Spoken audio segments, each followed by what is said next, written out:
আরে গাইস, আজকে কিন্তু আমি বিশাল খুশি। আর তোমরাও কি ভাবছো যে এত বড় বড় বাক্সের মধ্যে কি রয়েছে? তাহলে চলো তোমাদের ওপেন করে দেখাই। তো এই দেখো, বাক্সের মধ্যে ছিল ইয়াব বড় বড় কাটার। আমরা চেয়েছিলাম টিভিটাকে একটু সুন্দরভাবে সাজানোর জন্য, তো টিভির সেটআপের জন্য আমরা অর্ডার করে ফেলেছিলাম মিশো থেকে এই প্রোডাক্টটা। তো তোমরা দেখেই বুঝতে পারছো যে কি হতে চলেছে। তো প্রোডাক্টটা তো এখন চলে এসেছে, আর এইবার দেখার পালা যে কি রকম লাগবে।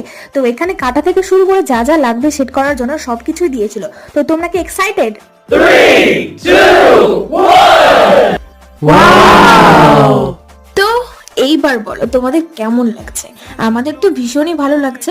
আর এইখানে তোমরা দেখতেই পেয়েছিলে কিছুদিন আগে আমার একটা মিনি ব্লগে যে আমি ছোট ছোট ফুলদানিগুলো কিনেছিলাম, তো সেইগুলো রেখে দিয়েছি, শোপিস রেখে দিয়েছি কিছু। তো কেমন লাগছে তোমরা কমেন্ট করে কিন্তু অবশ্যই জানিও।